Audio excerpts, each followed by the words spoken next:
up PK Addict et bienvenue dans cette nouvelle vidéo, c'est Jimbo et je serai votre commentateur aujourd'hui. Et aujourd'hui on se retrouve pour les résultats de Clash of Champions 2020, le dernier pay-per-view de la WWE. Et restez bien jusqu'à la fin de la vidéo car je vous ferai aussi la review de War. Mais à noter qu'au moment où je tourne cette vidéo, je n'ai pas encore regardé War, donc vous allez voir après la vidéo. Sur ce, que le show commence. Alors, Clash of Champions. Bah, je cache pas, il y a à boire et à manger dans ce pay-per-view. Mais dans l'ensemble, ça reste un pay-per-view que je qualifie de correct par rapport voilà, au contexte. Parce que c'est vrai que Clash of Champions a eu droit à quelques modifications des dernières minutes. Car en effet, par exemple, du côté des titres par équipe, on n'a pas eu ce match parce que Shayna Baszler et Nia Jax ont été jugés inaptes médicalement à catcher.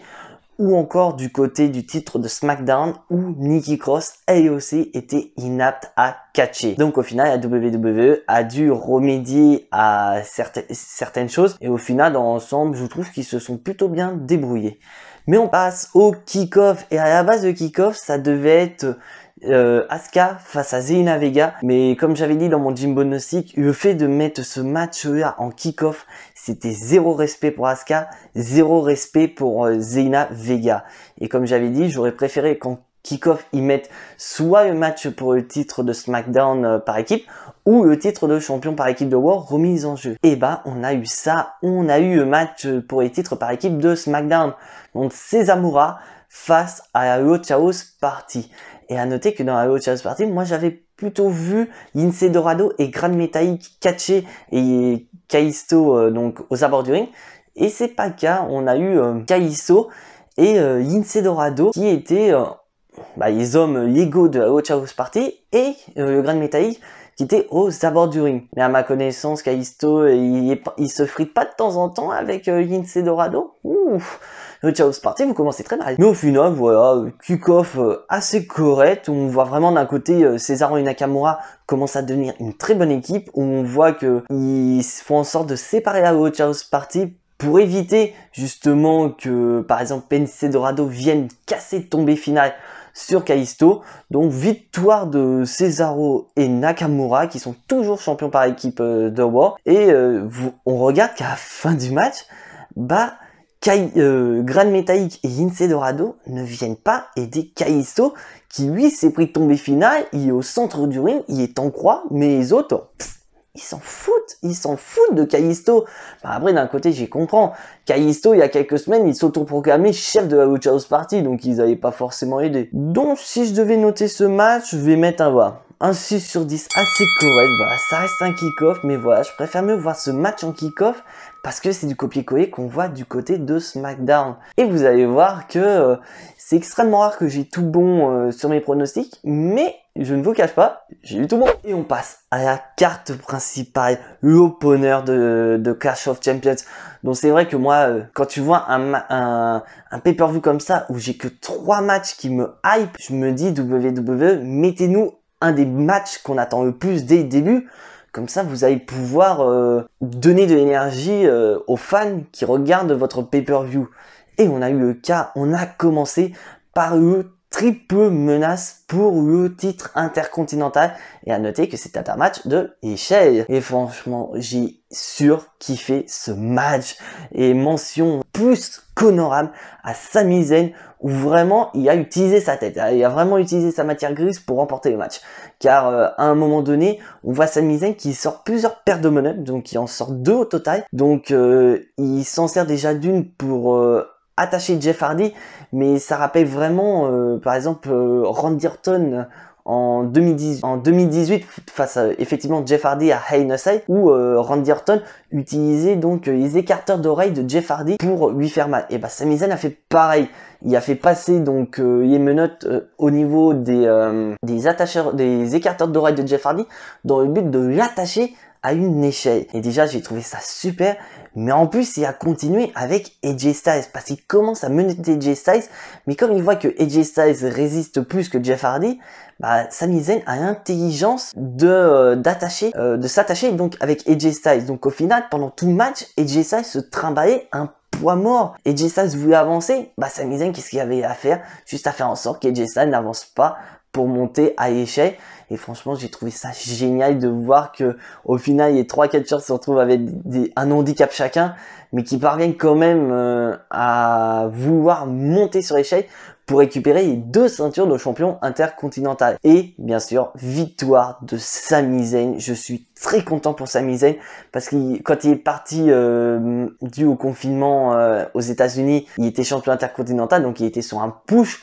Et beaucoup de gens avaient commencé à parler sur les réseaux sociaux, ouais mais c'est pas normal, Sami Zayn il est champion intercontinental, alors qu'on voit par exemple du côté de NXT avec Jordan Devine qui est champion cruiserweight de NXT, lui il a pas perdu son titre. On a trouvé ça bizarre que d'un côté Sami Zayn perd son titre et que Jordan Devine garde son titre. Et là au final bah, WWE ils ont super bien joué leur coup en faisant certes perdre le titre à Sami Zayn, mais en continuant à sortir à rien, ouais je suis champion intercontinental, j'ai pas perdu mon titre, et au final il le gagne de manière officielle. Ça y est, c'est officiel, là Sami Zayn il n'y a plus besoin de péter un boulon du côté de SmackDown, on va le présenter comme étant le champion intercontinental. Moi personnellement, je ne vous cache pas, sur ce match, je mets un excellent 9 sur 10 pour ce match, car ça faisait partie des matchs, que ce soit du côté du storyline et côté sur la carte, j'ai surkiffé. Et là, WWE, vous pouvez pas faire mieux en opener. Et là, donc on commence par le premier match féminin. Il s'agit du titre de Raw, Asuka qui défend face à Zelina Vega. Et je vous cache pas,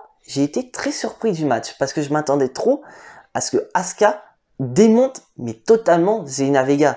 Parce que certes, on sait tous, elle s'est catchée Zelina Vega, mais là on la voit souvent en tant que manageuse, donc ça fait un peu...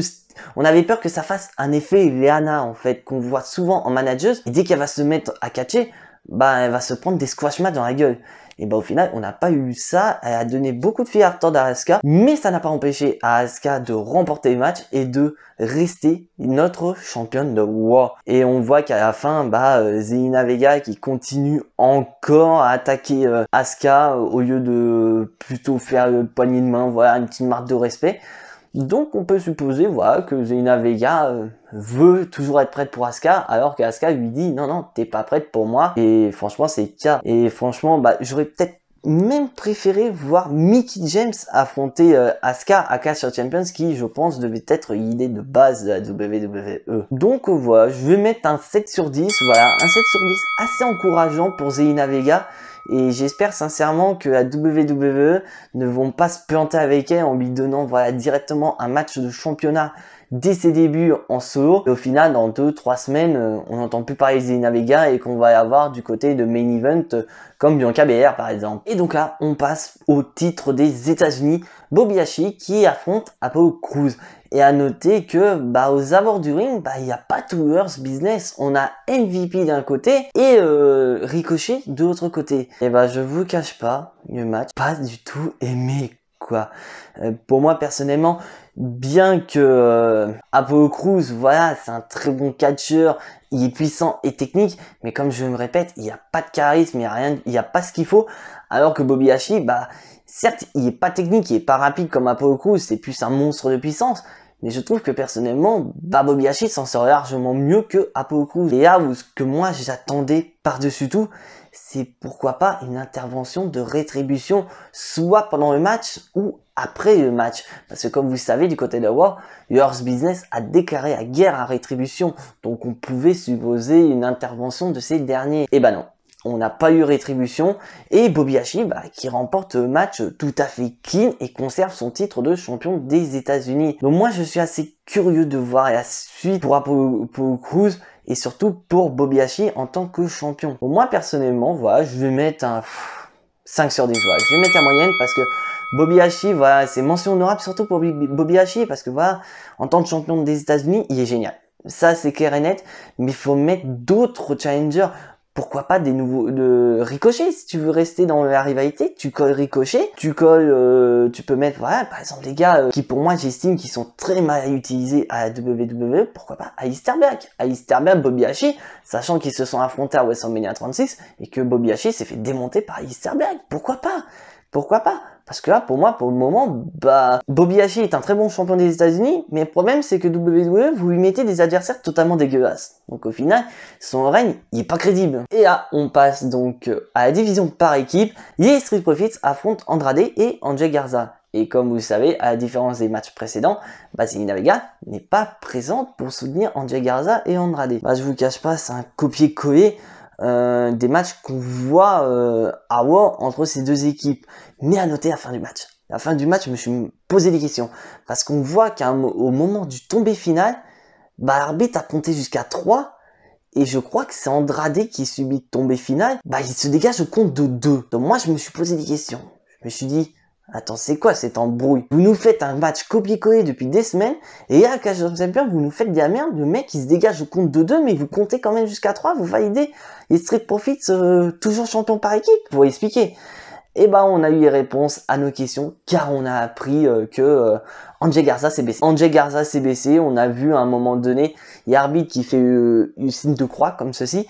Donc quand un arbitre, ou même un catcheur, fait ce signe-là, c'est qu'il y a un BC. Mais pas un BC scénaristique, vraiment un BC quoi. Donc je pense que bah les catcheurs, donc par exemple les Street Profits, les arbitres ou encore Angel Garza et Andrade ont voulu tout simplement en finir une bonne fois pour toutes, et au final ça a entraîné ce tombé controversé tout simplement, et je trouve que c'est chiant parce que voilà, on a quand même une équipe de babyface qui sont les Street Profits, et là ils remportent ce match comme s'ils étaient heel, donc c'est assez chiant. Et puis surtout, bah, j'espère sincèrement que cette victoire des Street Profits, déjà d'une, ne va pas démolir leur image, et puis surtout va clôturer ce chapitre avec Andrade et Angel Garza, parce que c'est vrai que je vous cache pas, mes divisions par équipe, en règle générale, Raw, SmackDown, c'est de la merde inconditionnelle. On a toujours les mêmes équipes, alors que vous pouvez, la WWE peut nous créer de nouvelles équipes. Pourquoi pas Earth Business, quoi? On a 4 membres du Earth Business. Pourquoi pas faire, par exemple, Shelton Benjamin et Cedric Alexander pour être tapés, les Street Profits. Ils nous ont fait une équipe, Dominic Mysterio et Humberto Carrillo. Ça aurait pu être sympa. Et bah non, ils nous mettent Andrade et Angel Garza. Et franchement, je suis pas fan. Donc là, c'est à contre-cœur que je mets pour la première fois, je crois même c'est la première fois ou même la deuxième fois que je mets une note en dessous de la moyenne sur ma chaîne. Je mets un 4 sur 10. Parce que j'ai pas du tout aimé ce match. Parce que c'est vraiment, comme je dis, c'est un copier-coller qu'on voit du côté de Raw. Et franchement, j'en ai marre de ce type de match. Et on nous annonce, ça y est, parce qu'il y avait beaucoup de rumeurs qui circulaient par rapport à un certain draft. Et ça a été annoncé, c'est officiel. On aura un draft la semaine prochaine. Donc ça va commencer du côté de SmackDown le 9 octobre 2020. Et ça se terminera à SmackDown, à Raw. Ça va se terminer à Raw, décidément j'ai un problème avec SmackDown, le 12 octobre 2020. Donc je suis assez curieux de voir qu'est-ce qu'on va avoir au niveau du draft. Déjà d'une, qui va pouvoir choisir sa superstar en première, que ce soit Raw ou SmackDown, parce que ça n'a rien été dit, et qui va être le tout premier choix, parce que je sais de mémoire en 2016 c'était Seth Rollins ce premier choix, et lors du dernier draft je crois que le choix c'était Becky Lynch, je crois, si j'ai bonne mémoire. Donc je suis assez curieux, et je suis curieux de savoir comment la WWE va organiser donc les différents membres de roster. Est-ce qu'on va avoir des trucs inédits? Et puis surtout, moi, ce que je cherche à savoir, c'est par rapport à Otis, Mr. Money in the Bank. Parce que, comme vous savez, Otis, il est pas crédible quoi en tant que Mr. Money in the Bank. Et la WWE compte lui faire perdre la mallette, mais il veut attendre le draft. Qu'est-ce que ça va donner durant le draft? Donc moi, je suis assez curieux de voir aussi, principalement par rapport à Otis et à Sam. Et là, on passe du côté de SmackDown avec notre championne Bayley. Donc comme je vous ai expliqué en début de vidéo, Nikki Cross n'a pas pu combattre cette nuit-là à Clash of Champions parce qu'elle n'a pas été jugée apte à combattre de manière médicale. Donc il n'y a aucune information qui a circulé par rapport à ça, mais on a quand même Bayley. Parce qu'à la différence de Shayna Baszler et de Nia Jax, elles étaient championnes, donc c'était elle qui était concernée, donc elle pouvait pas défendre les titres. Et là, c'est la challengeuse, donc Bayley peut défendre son titre.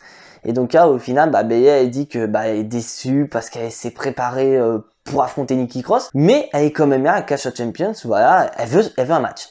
Donc au final, elle propose un Open Challenge. Donc elle défie tout le monde dans les vestiaires. Et au final, on a Asuka. On a Asuka. Quoi? What? Oui, on a Asuka, la championne de Raw qui vient taper Bayley.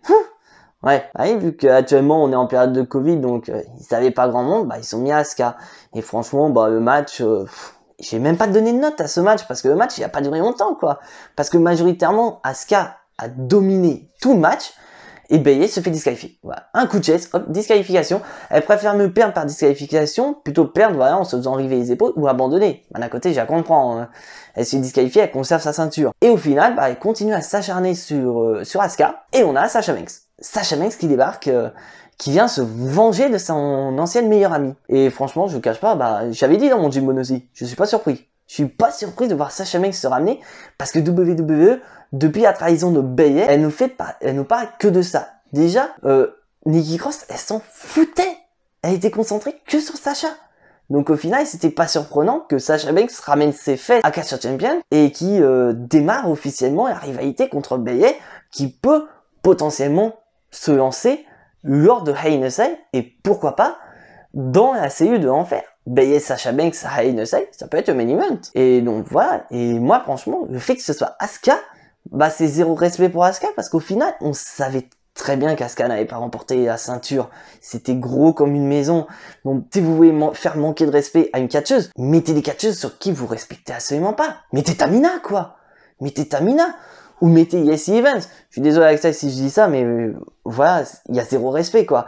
Mettez au moins des catcheuses qui sont en lien avec Bayley. Donc c'est-à-dire celles qui auraient pu affronter Bayley si elles avaient gagné le Fatal 4-Way, ou pourquoi pas Naomi. Naomi qui avait battu Bayley il y a quelques semaines, donc dernier SmackDown avant SummerSlam, pourquoi pas. Plutôt de faire perdre de la crédibilité à Asuka. Bien, elle a gagné par disqualification, donc voilà, bon, on a protégé Asuka. Mais pour moi, c'était pas la meilleure option suite à plus ou moins la demi-annulation du match quoi.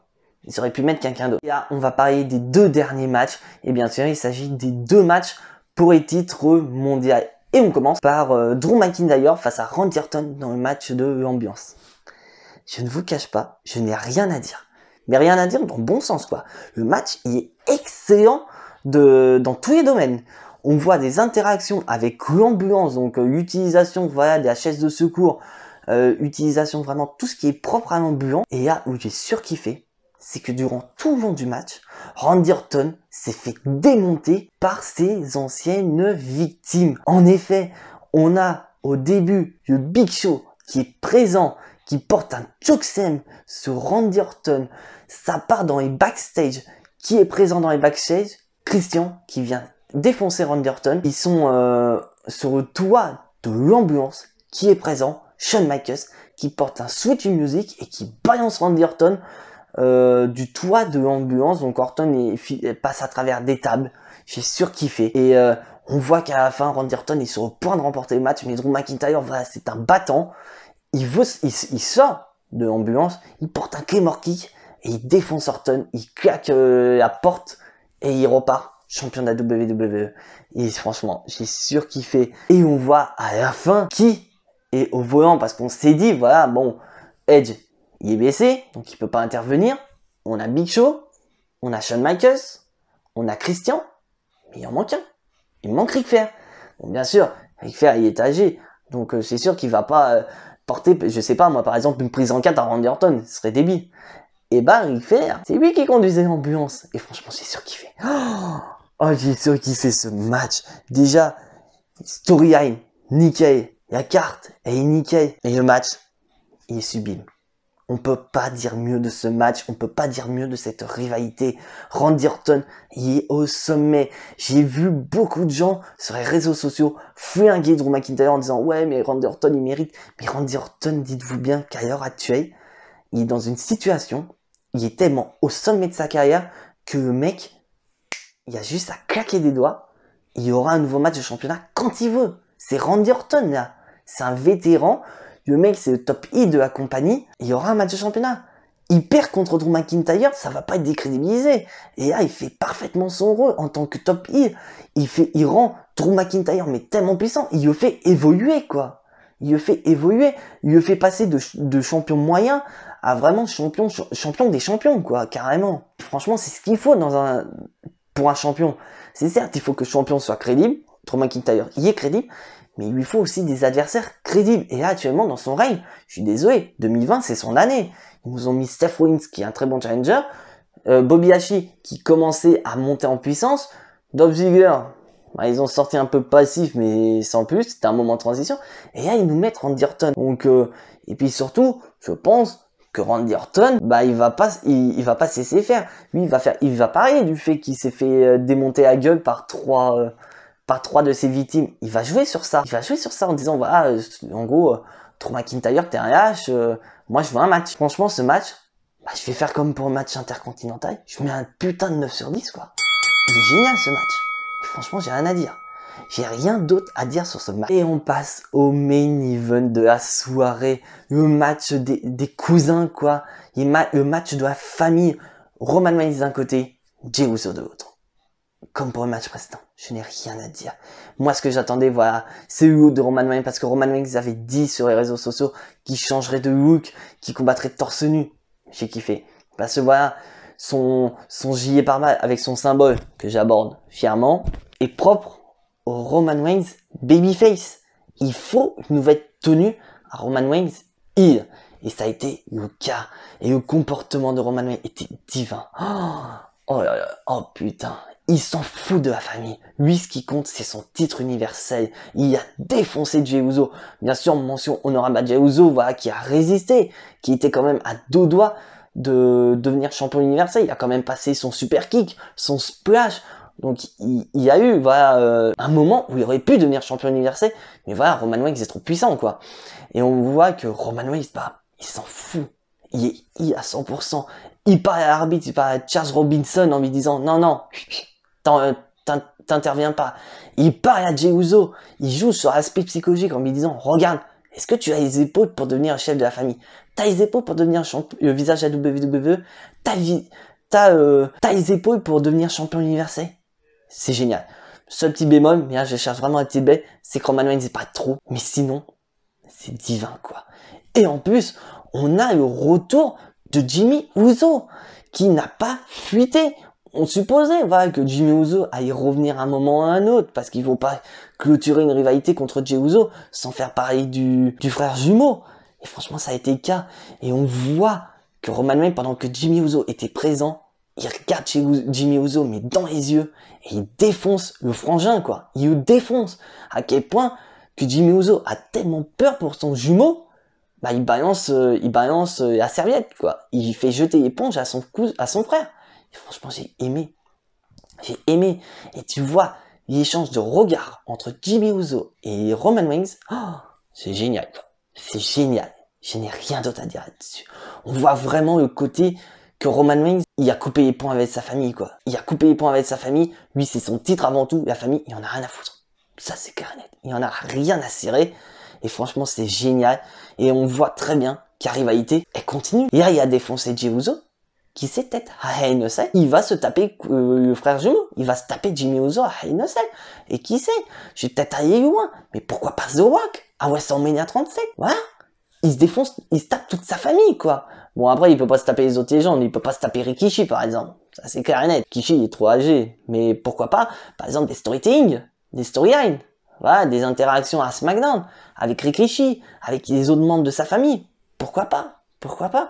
Cette rivalité, elle est démentielle. Et c'est pour ça que voilà, bah, je note pareil que pour le match intercontinental, pareil pour le match précédent. Je mets un putain de 9 sur 10, quoi. Et c'est génial, quoi. Et franchement, ça répond vraiment à ce que j'attendais. Un match, mais excellent. Bien que sur le papier, au début, j'ai flippé. Mais la WWE a tellement géré cette storyline que petit à petit, on est passé d'un match où on se dit, ouais, il va se faire défoncer Jey Uso, à le match qu'on a eu. Mais le match, excellent, quoi. Donc voilà, donc franchement, Clash of Champions, c'est un show, voilà, assez correct dans l'ensemble. Bien qu'on a eu, voilà, comme j'ai dit, des matchs copier-coller qu'on a eu dans les shows hebdomadaires. Mais sinon, pas dans les matchs qu'on attendait tous, majoritairement, ils ont rempli le contrat WWE. Ils ont fait ce qu'il fallait faire. Et franchement, bah, pour moi, pour ce pay-per-view, je vais mettre un 7 sur 10. Voilà, c'est un pay-per-view tout à fait correct. Et franchement, bah, comme j'ai dit, j'ai tout bon dans mes pronos. Bon, après, voilà, je vais pas me lancer des fleurs, mais d'un côté, j'avais bon. Et franchement, bah, je vois que depuis SummerSlam, WWE nous fait des putains de pay-per-view, même Payback où ils avaient qu'une semaine, ils ont super bien géré. Donc franchement, là on a Hell in a Cell qui a annoncé pour le 25 octobre prochain. Bah je suis hypé. Parce qu'on a des possibilités de match encore Drew McIntyre, Randy Orton, Jimmy Uso, Roman Reigns, et on a payé Sasha Banks. Donc on a déjà 3 matchs qui peuvent être proposés. C'est génial. Qui sait, on peut avoir 3 Hell in a Cell matchs, qui sait. Quelque chose qu'on n'a jamais vu depuis 2016, quoi. Voir 3 Hell in a Cell matchs, genre même pay-per-view. Pourquoi pas? Je suis curieux de voir ça. Donc voilà, cette review de Clash of Champions est terminée. Mais malheureusement, au moment où je tourne cette vidéo, je n'ai pas vu WoW. Donc, je vous retrouve d'ici quelques secondes. Et cette fois-ci, je serai à jour. Donc voilà, on est de retour, je suis à jour, je viens de regarder Monday Night Raw et je vous cache pas, bah c'est assez correct et franchement j'ai bien aimé. Donc on commence déjà par le show avec les 4 personnes qui ont aidé Drew McIntyre à vaincre Randy Orton, c'est-à-dire Big Show, Christian, Shawn Michaels et Ric Flair qui accueille donc le champion Drew McIntyre.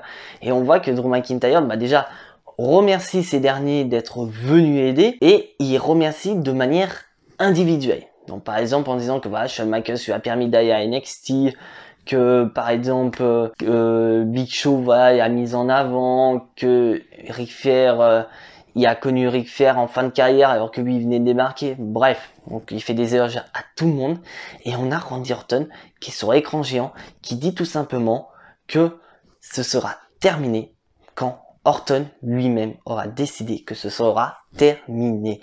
Donc on a grosso modo, voilà, un indice que je disais dans la review de Clash of Champions, c'est que la guerre entre Drew McIntyre et Randy Orton n'est pas terminée. Et on voit bien dans le regard de Randy Orton, il est animé par une seule chose, c'est la vengeance. Ça, c'est clair et net.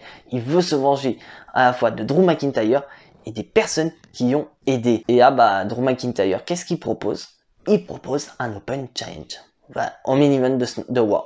Open Challenge, avec comme particularité, c'est que celui qui doit venir est un adversaire que Drew McIntyre n'a pas affronté pour le titre de la WWE. C'est-à-dire que 4 personnes sont interdites à affronter Drew McIntyre ce soir. Donc bien sûr, il y a Randy Orton, il y a Seth Rollins, Bobby Lashley et Dolph Ziggler.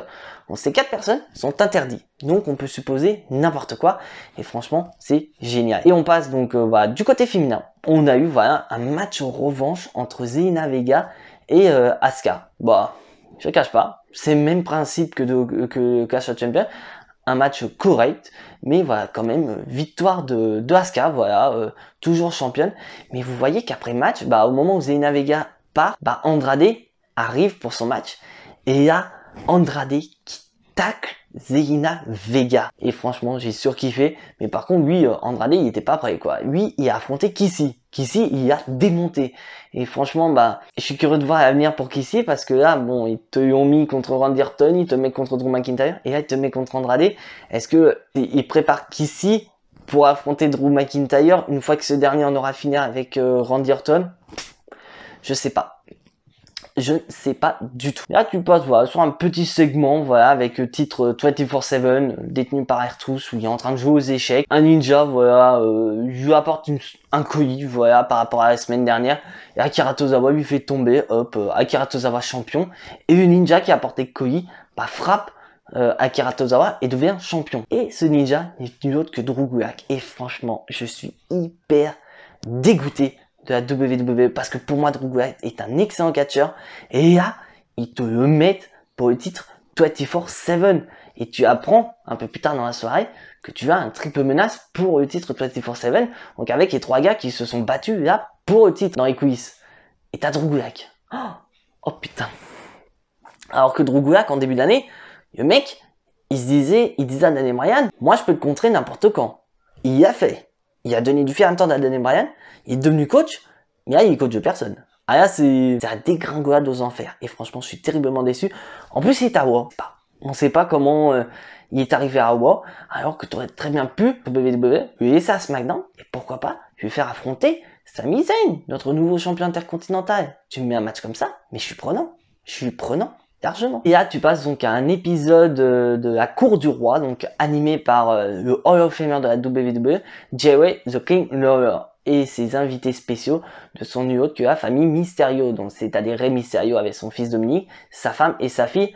Dites-moi en commentaire si je me suis trompé dans le mot, c'est Ayana, je crois, le mot est pas facile. Et là, Jerry the King Lawler revient sur les faits de la semaine précédente, donc c'est-à-dire où Seth Rollins ramène un test ADN en disant voilà, il suppose que Dominique n'est pas le vrai fils de Rey Mysterio, alors qu'en fait c'est pas lui qui visait, c'est Ayana. Donc c'était un peu chiant. Jerry the King Lawler revient sur les propos de Rey Mysterio en disant que Rey Mysterio disait que sa fille a 19 ans, elle est naïve, elle ne sait rien de la vie, mais il confirme toujours. Et là d'un coup, tu as Seth Rollins qui est sur l'écran géant et qui dévoile donc des SMS, voilà, un échange de SMS entre Murphy et Ayana. Parce qu'en fait, en coulisses, Murphy est parti, mais il a laissé son téléphone. Donc au final, Seth Rollins a eu accès donc au portable de Murphy. Et là, on voit des messages un petit peu d'amitié entre Ayana et Buddy et Murphy, allant même jusqu'à fêter l'anniversaire de Murphy. Donc, je tiens à préciser, c'est un anniversaire réel, c'est pas storytelling.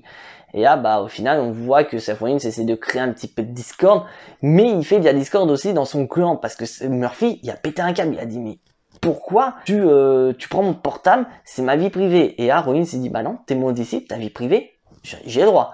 Et là, ça part en castagne entre Dominique et Murphy, ce qui aboutit à un match entre les deux. Et le match, on voit que il est bon. Ça, je dis pas, mais on voit que dans le regard de Dominique, c'est de la haine. Il veut démolir Murphy, car il a l'instinct du grand frère protecteur. Ça, c'est clair et net.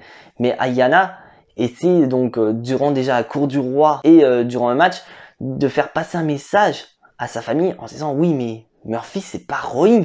Il est différent de Rollins.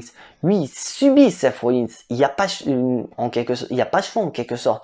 Donc au final, durant le match, Dominique s'apprête à utiliser un kendo-stick, donc à se faire disqualifier. Mais Ayana lui dit plusieurs fois, ne fais pas ça Dominique, ne fais pas ça, ce qui a pour but de distraire Dominique et de lui coûter le match. Mais on voit que Dominique, lui, il veut démolir Murphy, alors que Ayana dit non, épargne-eux, mais Dominique il essuie. C'est pour la famille, c'est pour l'héritage que je fais ça, et il se prend une claque dans la tronche de Ayana. Donc est-ce qu'on va, pourquoi pas, avoir Ayana qui va tourner le dos à sa famille pour rejoindre Murphy? Franchement, je suis assez curieux. Et franchement, c'est un bon renouveau dans la storyline. Parce que c'est vrai, sortir le coup des tests ADN, on a déjà vu ça il y a plusieurs années. Et de voir qu'au final, Seth Rollins continue à s'acharner sur la famille Mysterio. Au début, c'était un peu chiant. Mais là, le fait qu'il y a Murphy qui est intégré dedans, franchement, je trouve que ça fait beaucoup du bien dans cette rivalité. Et là, on passe donc à un match par équipe féminin. Donc, on a Lana et Natalya qui se plaignent du fait que Nia Jax et Shayna Baszler n'ont pas défendu leur titre lors de Clash of Champions. Et là, on a Adam Pearce, le chef de la sécurité, mais incompétent, qui est obligé d'appeler Horse Business à High School pour gérer Rétribution.